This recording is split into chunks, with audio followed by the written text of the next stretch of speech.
Esto es La vida es un escenario, con Alan Gutiérrez, un podcast de Voy al Teatro.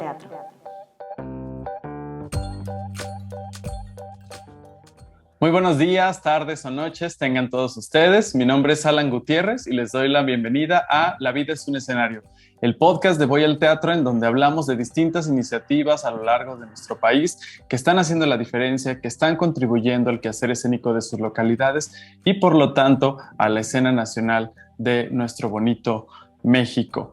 Les doy la más cordial bienvenida a este nuevo episodio. Si nos están escuchando a través de Spotify o si nos están viendo a través de nuestro canal de YouTube, les recordamos que ya también estamos en las otras plataformas. Estamos en Apple Podcast, estamos en Google Podcast, prácticamente ya en todas las plataformas de podcast y además pues en su versión video a través de YouTube. Bueno, pues antes de comenzar y de presentar al invitado que tengo el día de hoy, vámonos a lo primero, que es la cartelera. Algo pasa aquí, el 18 de marzo en Aguascalientes. ¿A ti qué te tocó? El 19 de marzo en Baja California. Nintendo 64, el 18 de marzo en Chihuahua. Guerreras, el 19 y 26 de marzo en Jalisco. Fuente Ovejuna, el 20 y 27 de marzo en Michoacán. Un pequeño asesinato sin consecuencias, el 19 y 26 de marzo en Nuevo León. Tototl, el 19 y 20 de marzo en Oaxaca. Portos Ductos nos cacharon, 15, 22 y 29 de marzo en Puebla. Casi una mujer perfecta, el 19 y 26 de marzo en Querétaro. Confesiones y confirmaciones, del 7 al 9 de abril en San Luis Potosí. Muñequita, 18 y 19 de marzo en Yucatán. Consulta todos los detalles y la cartelera completa en voyalteatro.com. Muy bien, pues les recordamos que tenemos ahí oferta escénica de todo el país, que nuestra cartelera desde ya hace unos meses es nacional, que pueden encontrar distintas puestas en escena de muchos estados de la República. Métanse a voyalteatro.com, consuman el teatro de sus localidades, consuman el teatro de sus ciudades, apoyemos a los grupos de nuestras localidades para que pueda crecer y puedan hacer cada día más obras de un mejor tamaño, de una mejor calidad, de otras temáticas. En fin, con su presencia nos ayudan a que nuestro teatro mexicano, nuestro teatro nacional crezca mucho. Y pues ahora sí, vámonos a platicar con el invitado que tenemos el día de hoy. Él es un creador escénico del estado de Yucatán, que ha hecho distintas cosas, ha hecho muchas cosas en su andar escénico. Tiene, además de hacer teatro como creador, pues ha estado involucrado en distintas iniciativas, como un foro escénico del que vamos a platicar, una red de creadores en este estado, ha estado en el Congreso Nacional de Teatro. Y pues bueno, sin mayor preámbulo y justo para entrar en la plática, aquí está Brian Caballero. ¿Cómo estás, Brian? Bienvenido. Hola, Alan. Muy bien, gracias. Muchas gracias por la invitación. Muy contento de estar aquí.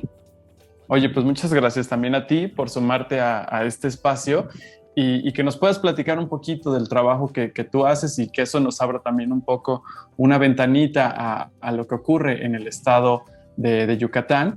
Y pues ahora sí que vamos comenzando por el principio. Te quisiera preguntar primero, ¿cómo es que Brian Caballero llega a las artes escénicas? ¿En qué momento el teatro se hizo presente en su vida y dijiste, de aquí ya no me voy? Pues desde muy temprano, yo creo, siempre sentí el llamado por las artes escénicas en general. Era de participar siempre en los espectáculos de la escuela. Pero en la preparatoria, en el bachillerato, entré al taller de teatro y ahí me enamoré cuando entré al teatro universitario por un pasillo lateral, que es un pasillo muy simpático que tiene el teatro de aquí y que me pareció como muy mágico. Y entré por la parte de atrás del teatro y mirar esta escena que solo quien se sube en escenario ve, de mirar la boca escena como primer plano y luego la audiencia, las butacas, fue una imagen que me avasalló y me cautivó. En ese momento dije, yo quiero ser tramoyo. Y bueno, me puse a buscar qué hacerle y me fui metiendo a talleres y así supe de la carrera de teatro en Jalapa. Aquí no había todavía la licenciatura en Yucatán. Me moví a Jalapa y pues he seguido un poco estudiando y haciendo teatro, que es creo que para lo único que soy medio bueno, ¿no? Entonces a eso me he dedicado desde ese momento. Oye, y entonces a partir de ese momento pues ya te incorporaste al teatro y comenzaste esta trayectoria. Cuéntanos un poquito de esos inicios que tuviste, cuáles fueron esos primeros montajes que comenzaste a hacer, los que te marcaron. Cuéntanos un poquito de esos inicios.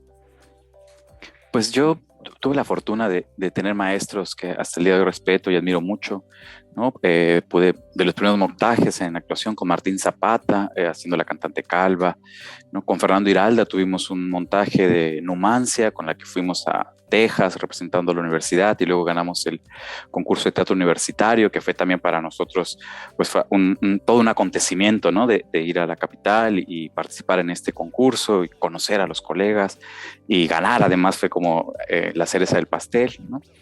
Y también estuve con Carlos Converso trabajando en un montaje de un Hamlet que hizo espectacular, donde yo pude hacer Apolonio.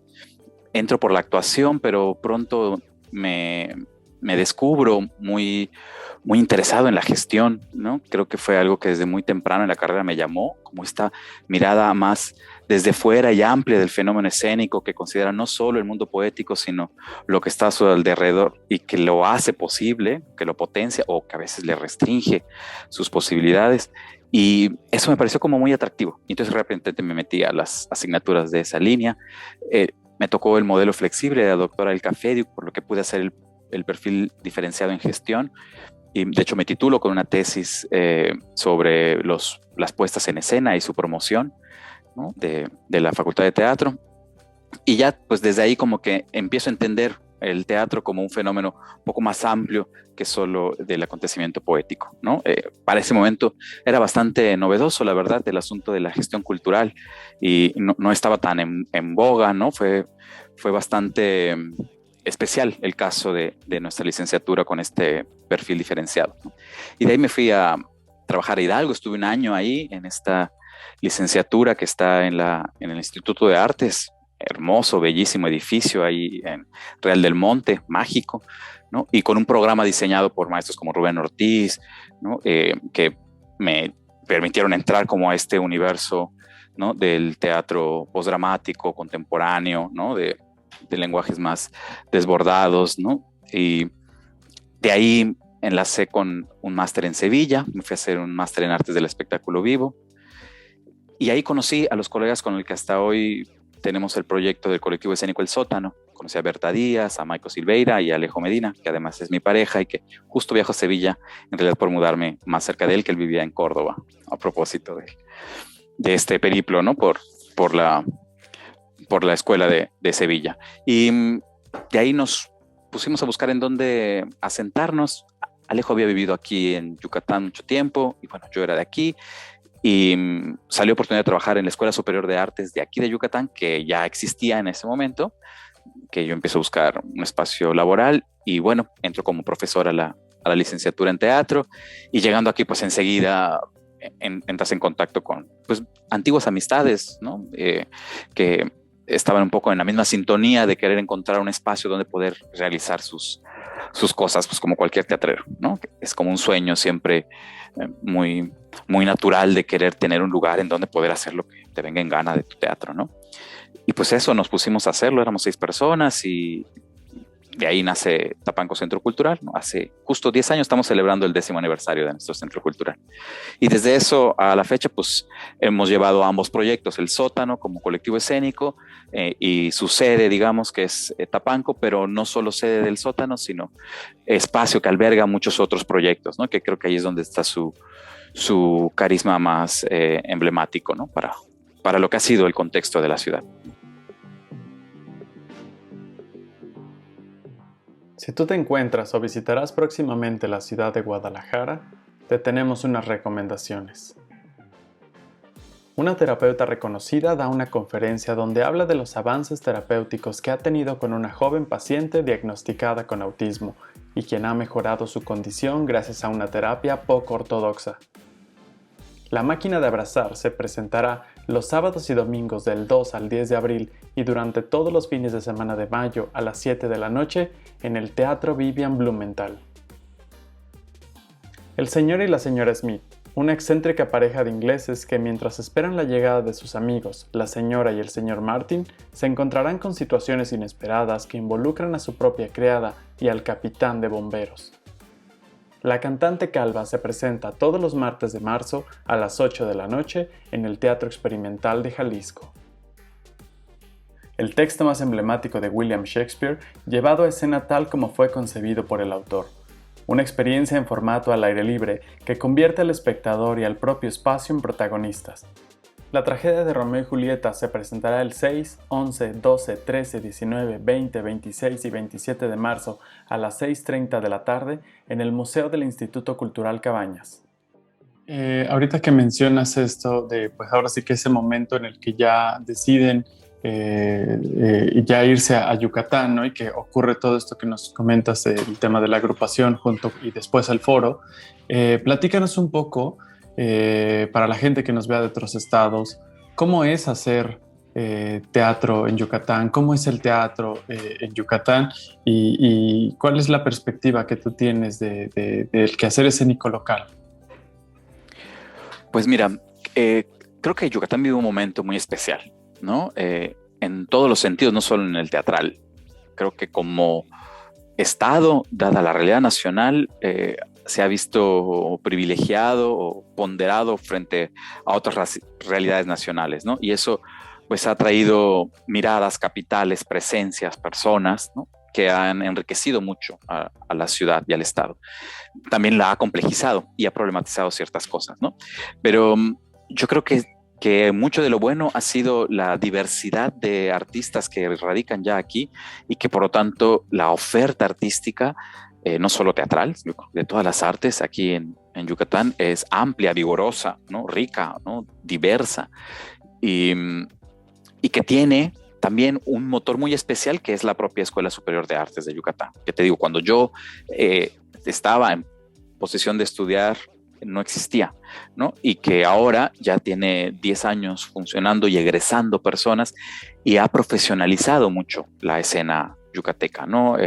Muchos colectivos y colectivas que tenían mucho tiempo acá, sus miembros han hecho la licenciatura, se han formado en la escuela superior y han pues mejorado sus procesos de creación, ¿no? Y eso pues ha impactado en la calidad, básicamente, ¿no? Entonces, por un lado hay una mayor cantidad y por otro lado hay una mejor calidad, por lo que te digo que creo que vive un momento muy especial el estado, ¿no? Y hay grandes creadores y creadoras de la escena, ¿no? Aquí en Yucatán, por lo que lo hace un lugar muy, muy atractivo.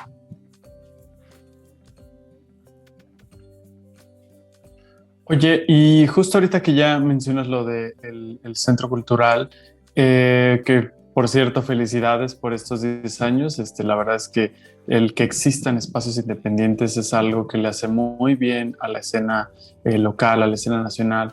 Desde mi perspectiva, los teatros independientes son realmente los pilares de las artes escénicas en nuestras ciudades y que incluso hasta sirven de diagnóstico, cuántos y de qué formas y de qué maneras operan y demás, de cuántos espacios independientes existan en cada ciudad. Creo que habla mucho de ella, es como ayuda a entender muy bien cómo está funcionando ese sector. Entonces, enhorabuena por los 10 años y además por haber generado un espacio independiente del que estoy seguro que muchos creadores y creadoras pues han de agradecer, ¿no? Ante las situaciones que sabemos que ocurren con los espacios institucionales. Pero a la par de esto, quisiera que nos platicaras de este centro cultural. Lejos de lo que mencionaste, de tener su propio espacio, ¿qué otros objetivos tenían? ¿Qué era lo que les interesaba de tener un espacio? ¿Y qué es lo que has visto que ha aportado justo allá en tu ciudad y que además pues, seguramente desembocará en otros proyectos futuros? Bueno, primero gracias por las felicitaciones. Sí han sido 10 años muy, muy complicados, ¿no? Mantener en pie el proyecto. Decíamos que la celebración más grande es que las puertas sigan abiertas, ¿no? Más allá de cualquier otro logro, el hecho de seguir en pie es todo un acontecimiento, ¿no? Y que después de pandemia, donde vimos caer muchos proyectos hermanos de una forma muy dolorosa, pues sentíamos que era todo un triunfo de nuestra parte, ¿no? Mantener el espacio en funcionamiento. Y como bien dices, diagnostica la vitalidad de las artes escénicas de una localidad, ¿no? Porque pues el teatro institucional sirve para muchas cosas, no siempre, ni necesariamente para hacer teatro, ya no hablemos de un teatro pues de investigación o un teatro que persigue, ¿no? Construcción o generación de lenguaje. Y bueno, ¿qué otras cosas buscábamos en el espacio? Además de poder hacer nuestras cosas, ¿no? También había una necesidad de tener una programación amplia, puesto que veíamos casos, había muy pocos espacios independientes y los poquitos que habían eran más bien espacios de compañías, ¿no? Justo que presentaban lo que la compañía generaba. Y por ahí tiene alguna amiga o algún invitado o alguna compañía cercana que pudiera presentarse con ellas, pero no existían espacios que tuvieran una programación continua y diversa, ¿no? Y ese fue como una de las cosas que más nos motivaba a crear un espacio de gestión y no solo de creación, ¿no? Por eso es que el tema al inicio de Tapanco, y bueno, durante mucho tiempo nuestro eslogan fue un espacio para todos, porque nos interesaba la diversidad en todos sus sentidos, ¿no? Entonces empezamos a trabajar programación para infancias, para juventudes, para colectivos LGBT, para colectivos de tercera edad, para compañías universitarias, muchas compañías, su ópera prima, ¿no? La pasaron por nuestro espacio, porque les dábamos espacio y cabida a estos colectivos que nacían y que no tenían un espacio donde ensayar y estrenar sus piezas, ¿no? Entonces, empezó a cobrar una naturaleza de espacio alternativo, joven, ¿no? De diverso en sus lenguajes y en sus posiciones, ¿no? Y una otra línea fue el activismo, ¿no? También por quienes estábamos en el equipo, empezamos a perseguir vínculos con colectivas y agrupaciones que trabajaban no desde la creación artística, sino de la defensa de alguna lucha o la persecución de alguna resistencia, ¿no? Y encontraban en el arte una vía desde la cual poder amplificar su voz, ¿no? Y entonces Tapanco también se volvió un espacio aliado, pues, de muchos colectivos que estaban en resistencia, en lucha, en defensa, pues desgraciadamente de todo lo que aqueja también al Estado, porque lo que te decía de este momento que ve Yucatán también es un momento de mucha amenaza, de sus recursos, de su cultura, ¿no? De su tierra, procesos de gentrificación, ¿no? Contaminación de los mantos freáticos, ¿no? Defensa de la tierra en tanto agroquímicos, ¿no? El cuidado de las abejas versus los pesticidas, en fin, hay una enorme diversidad de amenazas que afortunadamente algunos espacios, algunos proyectos han decidido ponerles cara y luchar frente a ellos y pues les hemos querido acompañar, ¿no? Entonces también ha sido un espacio de resistencia, ¿no? Donde se han hecho actividades muy, muy vinculadas a este tipo de acciones. Y Ayotzinapa creo que nos marcó muy fuerte, ¿no? A todo el equipo. Por ahí esta frase de, pues la casa se está incendiando, y para nosotros fue tomarlo lo más literal posible y entonces modificar todo lo necesario para albergar a todas aquellas manifestaciones que tengan que ver con esta lucha, con esta búsqueda. Y bueno, de ahí nos acercamos mucho a los zapatistas, nos consideramos simpatizantes zapatistas y hemos ayudado en todo lo posible. Cuando Marichuy fuimos casa de firma y de recepción, hemos tenido la fortuna de recibirla a ella y a otras personalidades del ejército. Y ha sido también algo que nos ha mantenido como muy en el norte de lo que el proyecto tiene que ser, ¿no? Y una vez Aidela Chino, que estuvo por aquí, nos regalaba la idea de pensar a Tapanco como un espacio alterotópico, y desde que entendí la idea me fascinó, ¿no? No un espacio utópico, imaginable pero imposible de crear, sino un espacio que existe pero que está en lugar de otra cosa que debería estar ahí, ¿no? Es decir, eso es un centro cultural, tendría que ser un centro cultural, pero no es un centro cultural, es una otra cosa que usurpa una posición para hacer unas otras cosas, ¿no? Es como infiltrarse y desde dentro intentar generar una realidad alternativa, pero hacerla posible, ¿no? Por lo menos desde ahí entendíamos lo alterotópico y pues yo me compré la idea. Desde ello, pues sí, enuncio que Tapanco persigue ser un espacio alterotópico, ¿no? Oye, esto que mencionas me genera una pregunta bastante, pues bastante grande y que siempre me lo he cuestionado y ahora quisiera saberlo desde tu perspectiva. Y es que de pronto, pues a los creadores escénicos, a las creadoras, nos mueve mucho esto de, pues ahora sí que los sucesos sociales, ¿no? Y entonces de pronto encontramos o generamos espacios como el que ustedes hicieron, ¿no? En el que, como bien dices, pues va mucho más allá de solo ser un foro donde se presenten puestas en escena, ¿no? O sea, cumple otros objetivos sociales bastante importantes. Tú, la pregunta sería, ¿tú por qué crees que de pronto nos ocurre esto a los creadores? ¿Será ante la ausencia de que a otras instituciones o a quien le aqueja principalmente la responsabilidad no la toma, ¿no? Y entonces, como nos importa esto, pues buscamos llenar esos huecos.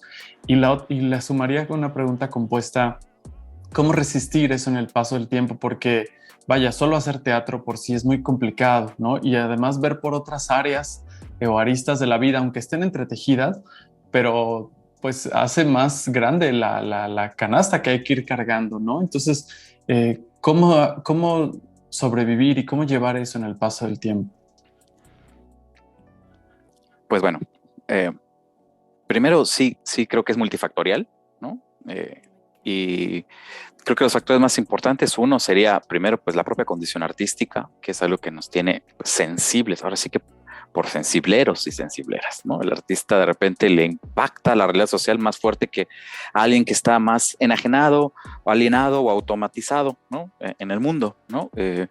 Ahora sí que feliz ignorancia, ¿no? También el artista un poco intenta saber, entender, y pues cuando uno empieza a entender, las cosas de repente no resultan tan buenas ni cómodas, ¿no? Dicen los zapatistas, ¿no? Digna rabia, ¿no? Es decir, en realidad lo que ocurre en el mundo es para estar enrabiados, ¿no? Y entonces eso el artista llega a ello por su propia condición, ¿no? Por su sensibilidad. Y dentro de las artes, pues la gente de escena, pues es gremial, es social, ¿no? Todavía un pintor, un literato que se encierra y tiene un mundo interior que lo puede hacer sobrellevar ese otro mundo horroroso de afuera. Pero en el teatro, pues somos un microcosmos de lo de afuera. Entonces, no podemos obviarlo, ¿no? No podemos ponernos de repente herméticos a esta realidad, aunque querramos, ¿no? Muchas ocasiones nos pasaba de intentar piezas, digamos, esteticistas, ¿no? O que persiguen la búsqueda de un tema pues más filosófico o existencialista, ¿no? Y acabamos rebotando siempre con los tópicos políticos y sociales, ¿no? Porque llegábamos del ensayo después de escuchar la noticia o de que un compañero nos contaba de algo y eso lo poníamos y acaba en escena por nosotras, ¿no? Por eso creo que es en tanto gremial, pues eso también afecta y perjudica, ¿no?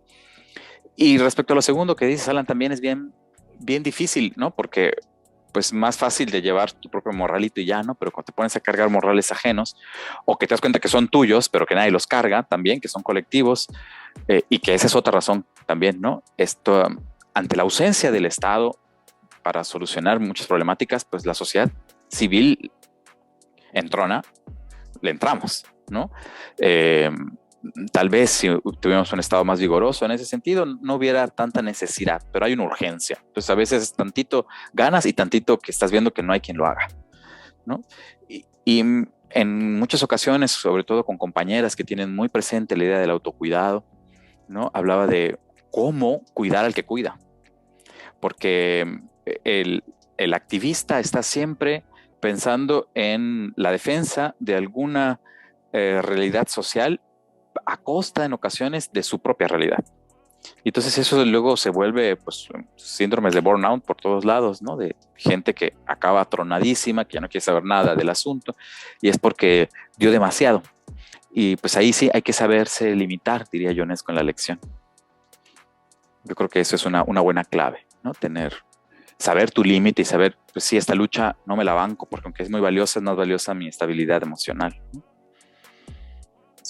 Oye, pues totalmente. Y pues en este sentido, y conectado totalmente con eso, pues creo que tocas una parte súper importante pues de hacer, de unir esfuerzos, ¿no? Que la historia de la humanidad ha demostrado que solo así es cuando han ocurrido cambios significativos, ¿no? Cambios importantes, cuando se han hecho correcciones a cosas que a lo mejor nunca debieron haber ocurrido, pero pasaron y había que entrarle. Eh, Justo en ese tenor, ustedes construyeron una red, ¿no? La red alterna, en el que pues sumaron estas fuerzas, estas voces. Platícanos un poco sobre esta red alterna.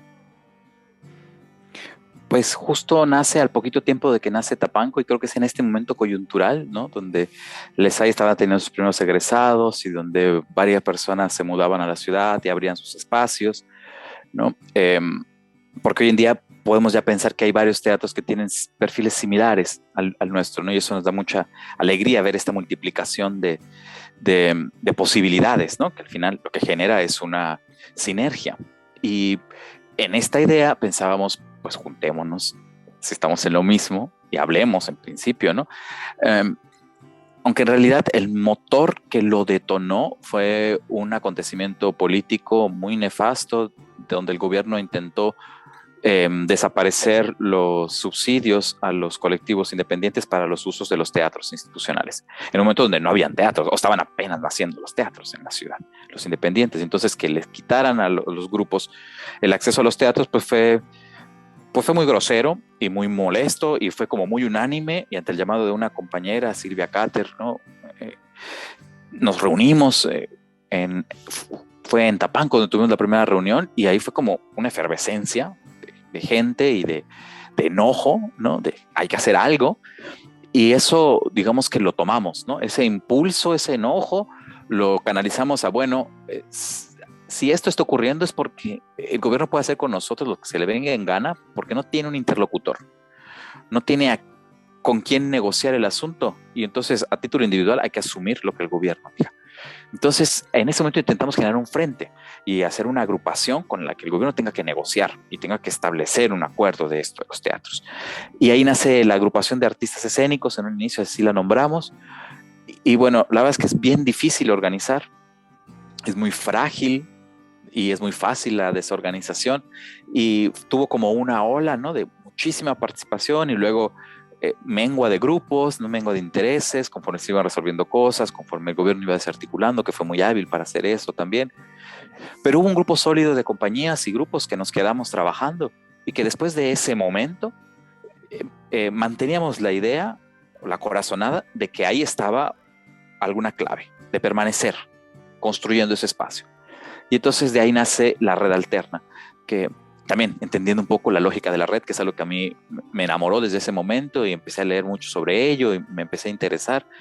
Eh, y justo entender la lógica del trabajo en red, ¿no? Y ahí lo pusimos en práctica un poco, ¿no? Ir ensayando, ¿no? Estructuras de trabajo en red. Y bueno, afortunadamente hemos tenido todo este tiempo también. Creo que tenemos 9 años por ahí, ya como red. Y el grupo ha crecido, ha disminuido, ¿no? Ha tenido sus vacas flacas y sus vacas gordas. Hemos tenido recursos, hemos ganado fondos, y hemos también tenido periodos de mucha precariedad donde tenemos que poner las agrupaciones para solventar los gastos mínimos de la red. Pero creo que sí, quienes estamos muy convencidas de que es un proyecto muy benéfico, porque nos permite en muchas esferas mejorar nuestros procesos, ¿no? Desde el intercambio, desde el conocer lo que la otra hace, desde poder ser un frente común para la institución, desde generar proyectos juntas, ¿no? Desde que nos identifica ya como una idea más amplia que la de solo tu compañía o tu espacio. En fin, tiene como mucha virtud, ¿no? Y lo hemos intentado replicar. También hemos sido también muy profetas de nuestra propia red, ¿no? También porque ha interesado a muchos colectivos de otros lugares saber cómo funciona la red, qué es lo que hacemos, ¿no? Tuvimos un encuentro con una red de Chile, Red Danza Sur, que es una red fantástica, nacional, que agrupa a la gran mayoría de las compañías de danza, ¿no? Y tuvimos la experiencia de construir Zona, que ya llevamos 3 años con ella, que es la Red Peninsular de Artes Escénicas, que intenta ampliar la estructura de la red alterna a la península, porque Campeche y Quintana Roo, junto con nosotros en Yucatán, pues estamos muy atrás mano de capital, ¿no? Y justo al inicio, ¿no? Hablábamos poco antes de la entrevista de lo importante que es la descentralización. Y entonces en la red alterna también creemos que la construcción de otras redes que articulen lejos del centro, pues benefician no solamente a lo escénico, sino a lo social en general, ¿no? De dislocar la mirada hacia una región, en este caso la península. Entonces la red para mí ha sido todo un bello proyecto que me emociona aún a día de hoy, ¿no? Porque además seguimos soñando, justo acabamos de terminar una postulación para que ojalá suceda el Encuentro Zona 2022 y pues eso, caminándola. Oye, pues también felicidades por eso, porque en efecto organizarse puede ser un gran tema, ¿no? Y como bien dices, la desorganización, o ahora sí que como dirán las leyes de la física, todo tiende al caos. Entonces, la entropía. Exacto. Cuando se logra, la verdad es que es algo bastante aplausible. Se sabe que nunca se va a organizar a todas las personas involucradas, pero cuando se logra con una cantidad significativa es algo bastante, pues es algo de aplaudir, porque creo que todavía nuestro gremio tiene mucho que reflexionar en las formas en las que se relacionan los unos con las otras, con los otros, en fin. Oye, entrando ya en una parte final de esta pues breve charla, muy interesante, pero breve charla, tenemos el tiempo muy contado, pues nos has contado un poquito de lo mucho que has hecho y vivido, ¿no? En tu oficio como creador escénico, como gestor, etcétera. Y en ese sentido te quisiera preguntar que nos cuentes 2 anécdotas, una que consideres muy positiva y otra que consideres muy negativa que hayas vivido pues ahora sí que en cualquiera de estos proyectos que has estado llevando, acompañando, ya sea el foro, tu trabajo como creador, en la docencia, que nos puedas platicar eso, porque siempre nos ayuda a reflexionar otras cosas. A ver si lo logramos.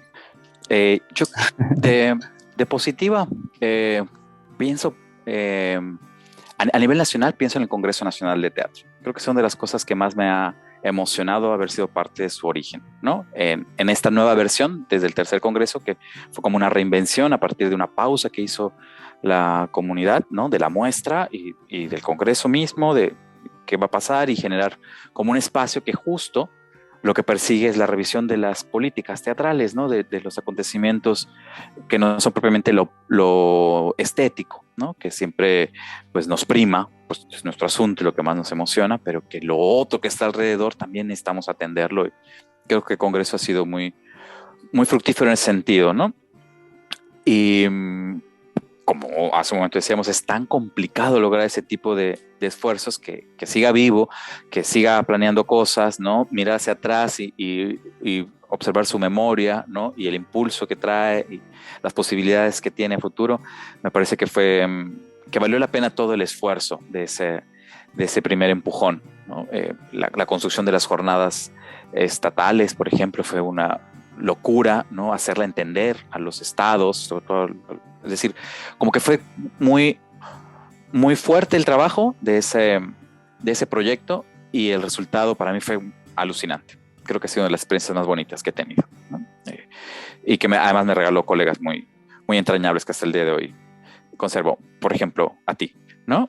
Muchas personas que este espacio me ha permitido conocer desde un otro lugar, ¿no? Un lugar que me gusta más, además, que no es el de la creación, sino el de la gestión o el de las políticas culturales que pues me interesan mucho, ¿no? Y de cosas negativas, es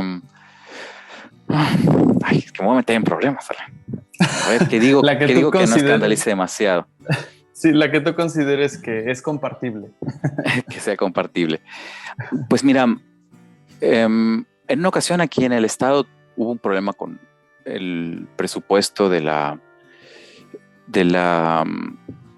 ¿cómo se llamaba este programa? De la Teatro Escolar, ¿no? Que es uno de los proyectos nacionales que ha tenido más o menos mayor continuidad, ¿no? Y que es muy buena a pesar de que se ha congelado el recurso y sigue siendo lo mismo de hace 8,000 años, pero bueno, y cada vez se hace más chiquita, por cierto.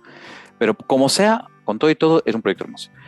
Y hubo un problema donde no pagaron y solo le pagaron al director y el director se lo cayó para que no escandalizara el grupo y el grupo se aguantara en un momento difícil de Navidades. Les habían prometido que les iban a pagar, les obligaron a dar todas las funciones para que les pagaran. Bueno, la compañía hizo todo lo que pidieron para que recibieran su recurso y al final el gobierno dijo, pues no hay recurso. Y el director le dio su recurso.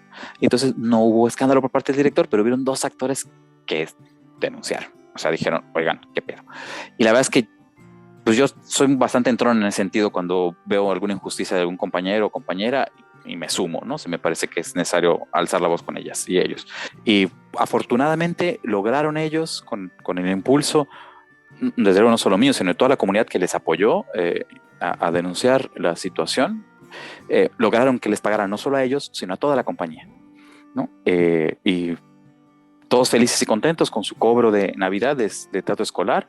Y lo terrible de la situación, y por lo que lo comparto, es que al término del año, empezando el siguiente, deciden retomar y la compañía decide sacar a los 2 actores.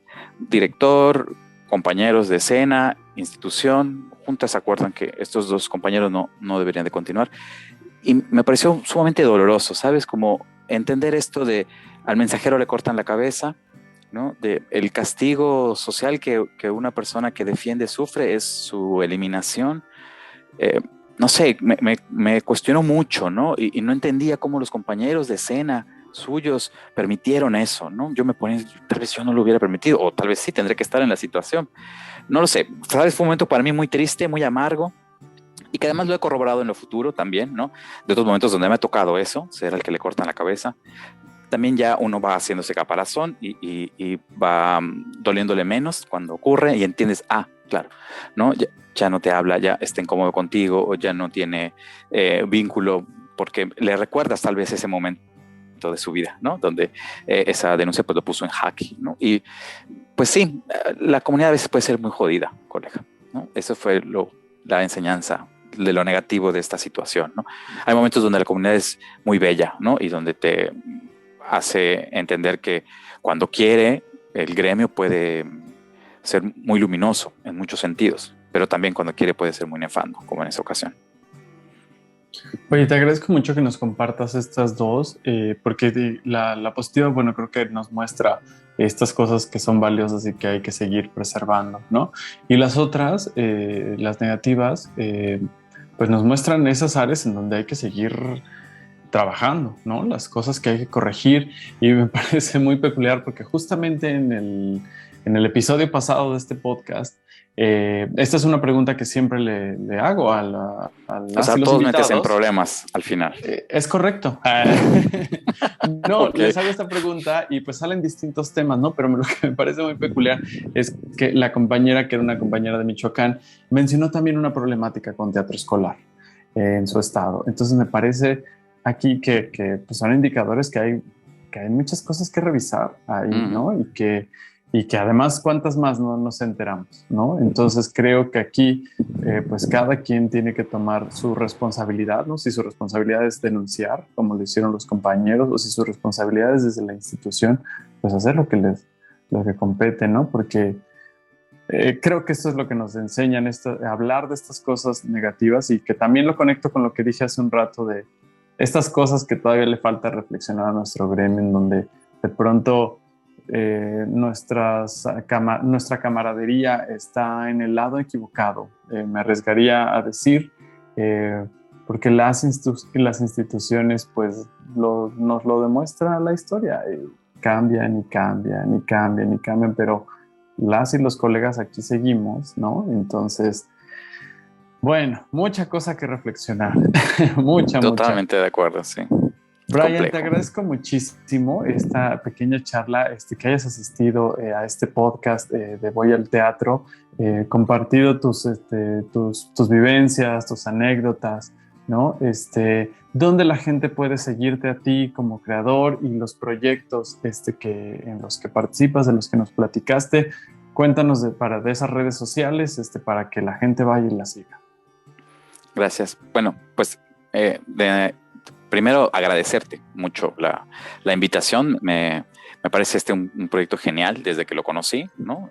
Y ahora con el podcast, pues me parece que era pues necesario, ¿no? Justo cubre un vínculo importante con el espacio de Voy al Teatro. Y pues nosotros estamos aquí en Mérida, en el Tapanco Centro Cultural, que está en la 47 por 68, para quien desde Mérida nos escuche y ande por acá, que nos pase a visitar.